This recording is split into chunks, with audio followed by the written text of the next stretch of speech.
Yo, so guys, welcome back to another video. This is a reaction to 8 American things Britain doesn't have a word for, part 4. I don't know if I've seen one of these videos. I don't know if I've seen the other 2. So maybe I should go back to those. I didn't realise there was 4 parts to this series, I guess. But yeah, I enjoyed these sort of word related reactions. They're always quite fun to see the differences and stuff.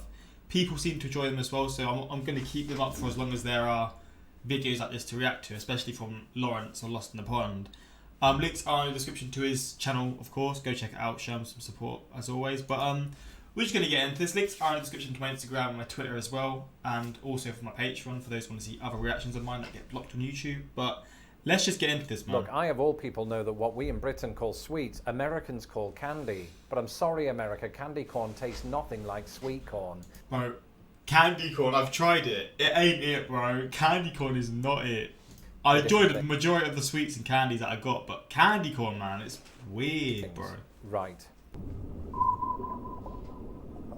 Hello, this video is sponsored by Wondrium. I'm Lawrence Brown and I'm on a quest to uncover all of the memos. Getting his money. I guess this is quite old, so maybe the ads isn't.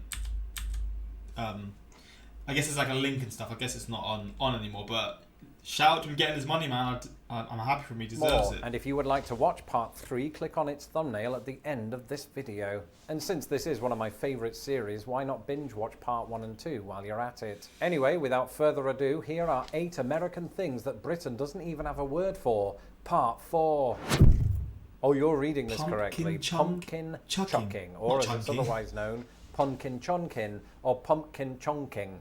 And it's a testament to just how little this is known of in the United Kingdom, because even as a long-time Brit myself who happens to live in the Midwest of the United States, I only recently became aware of this phenomenon when I was on a secret live stream with my patrons. Basically, Punky Chunky, or whatever it's called, is a sport in which contestants throw pumpkins as far as they can. But they don't just throw them with their hands, they use devices in order to maximize distance. So they might use slingshots, catapults, trebuchets, pneumatic cannons, interstellar lasers. I made that last one up. What's going on, America? You wouldn't see Britain using food for sport.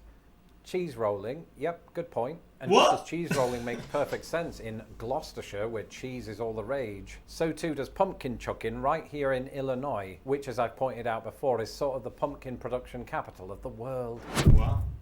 So when I first moved to the United States, there was a particular brand of vehicle that really got my attention. They're nice the cars Hummer. as well. I hadn't seen anything like it in Britain. This bulky, gas-guzzling iteration of an SUV was all over Indiana's roads in 2008. Are they not in the UK? Well, I've never actually seen one. I've never seen a Hummer in my life, so I guess they're not. I guess our version is like Range Rovers, but I'm pretty sure Range Rovers are also in the US. There seemed to be this bizarre crossover between Hummers and reckless driving. In fact, a 2008 study found that Hummer drivers were more likely to be ticketed than drivers of other vehicles, but I digress. But recently, it occurred to me that I hadn't seen many of them on the roads since those early days in America. And back then, of course, they came to shape my early views of American roads. But it turns out that General Motors, by then the parent company of the Hummer, discontinued the brand in 2010 after failing to secure buyers amid the recession. And since they were discontinued, you're probably thinking, well, Lawrence, why are you including them in this video? Well, it turns out that the vehicle was relaunched last year, only this time electric. No word yet on whether this one can actually fit into parking spaces. They are Bayous, which I am reliably informed is the plural of bayou. A bayou, according to Wikipedia, is a body of water typically found in a flat, low-lying area. It may refer to an extremely slow-moving stream, a marshy lake or wetland, or a creek whose current reverses daily due to tides. So a bayou seems to have many definitions. I mean, Britain has streams and rivers and wetlands, but we don't have a word that can adequately describe all of them. And maybe that's why I'm still a little unclear as to what a bayou is. When Forrest Gump describes a bayou in the film Forrest Gump, it's a perfectly still body of water reflecting the landscape behind it. Perhaps some of my viewers in the southern Gulf states will be more than happy to provide their insight in the comments below. What I do know is that the word bayou entered American English via Louisiana French, and may well have stemmed from the Choctaw word bayuk, meaning small stream. Anybody who's watched the first Maple 3 custard videos in pies. this series will know that there's always at least one entry like this, a thing that's even unfamiliar to some Americans. And that's because maple custard pies are a cuisine of New England. And while I've yet to have it, I do know that its creation was... Ooh, that looks nice, man. Maple. I like maple. I mean, I've not had maple. I'm sorry, I'm not maple. I like Wait, what is what's that nut called? Walnuts. Are walnuts like there's walnut like sort of pecans? Is pecan like pecan flavored like I don't know, tarts or whatever? Are they usually with maple? Because if they are, then I have had maple before. But if not, I haven't. But this looks good, man. I do know that its creation was the result of an anti-slavery push to boycott cane sugar production in the West Indies. No, not pecan. I think I mean walnut. Walnut, like sort of sweet cake things. Are they with? I don't know what the hell's happening.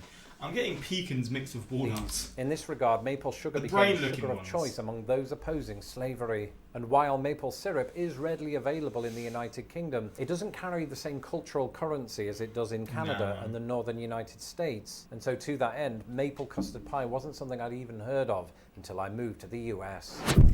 Oh, it's custard. Another maple thing that custard Canada pie. and the northern United States Ooh. have in common is that they are home to populations of meese. That's definitely the plural for moose. And you might be thinking, why is this entry moose crossing signs? Don't British moose cross the road? And the truth is, we don't really have moose in Britain. So now you might be thinking, why not make this entry moose? Well, there's a couple of reasons. Firstly, we did have moose in Britain 3,000 years ago. There wasn't much high-speed traffic on the roads back then.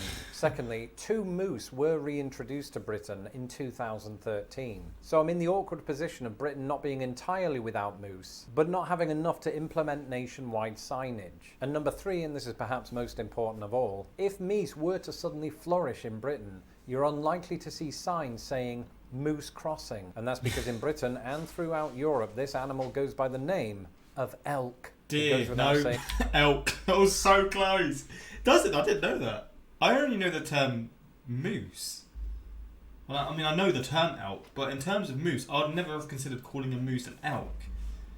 Ever. But this is not to be confused with the smaller North American mammal of the same name.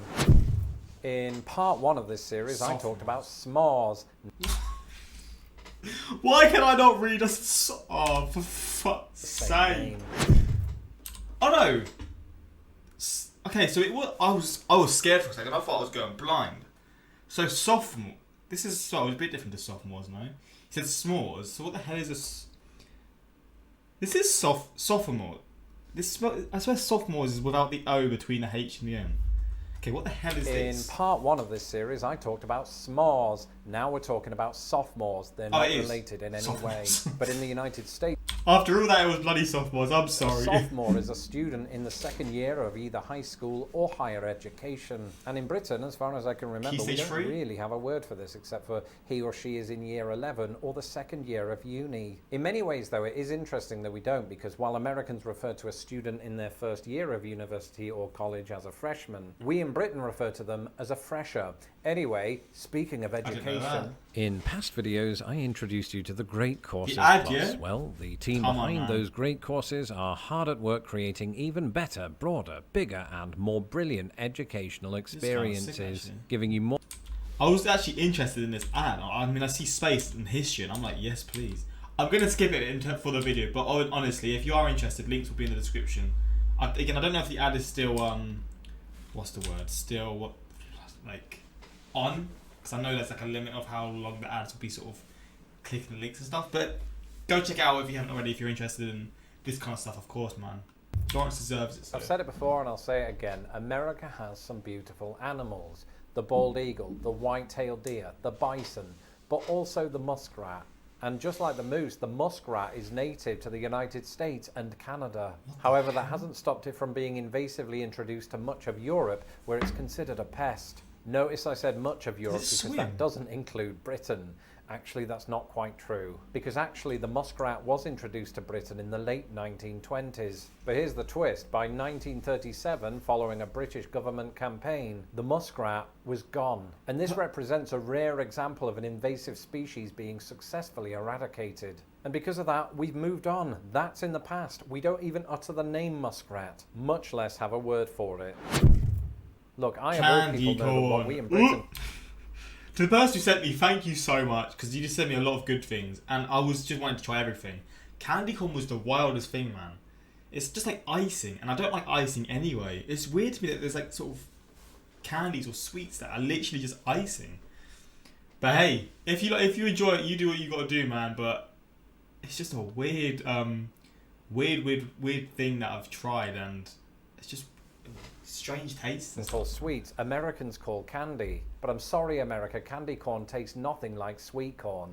They're different things. Right. So what is candy corn? Well, for my non-North American viewers, candy corn is a collection of sweets, each of which is shaped sort of like a curved pyramid, bearing the colours orange, white and yellow. And it's a really timely entry in this video, because in the United States, candy corn is synonymous with both autumn/fall and Halloween. We don't have candy corn in the United Kingdom, but for those of you asking, yes, it's universally loved among Americans. A sentence I only included to increase activity in the comments section. Funnily enough though, despite its colours, it wasn't always synonymous with fall, and it wasn't always handed out as Halloween candy. In fact, for the first half of the 20th century, it was just basic penny candy that people would eat year round. It only started getting lumped in with the pumpkins from the 1950s, when Halloween advertising was ramped up. That's it for this video. I wonder, like, on Halloween, you get candy corn, you're devastated. Like, you want the Reese's, you want, like, I don't know. What other sweets do they have? Flipping...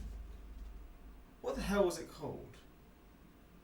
Just all those sweets. I can't even think right now, but the sweets that I've tried, like...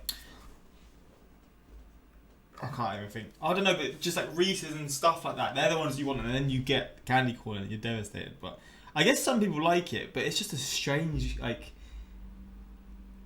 strange candy. Like, I don't see the satisfaction in eating something like that. Like, I'd rather eat something that just tastes nicer and has a nicer sort of feeling as well, because it's just the feeling of icing or whatever it is similar to icing. It's just like, yeah, ain't for me. I loved candy corn as a kid, mainly for the fact that I could eat it layer by layer. It was replaced with M&Ms that I could sort by colour and then eat them systematically until there was an even number of each colour and so on. Lol, yeah, no OCD tendencies here.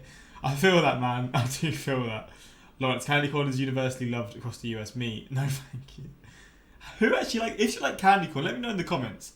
I quite like candy corn, especially the caramel. Oh, there's different versions, caramel version. I also like the mallow cream pumpkins. However, my favourite fall candy is the Reese's. But yeah, Reese's is just going, man. But yeah, hopefully you enjoyed this reaction. This is another fun one. I always enjoy this specific one or these specific reactions. But yeah, until next time, like, subscribe.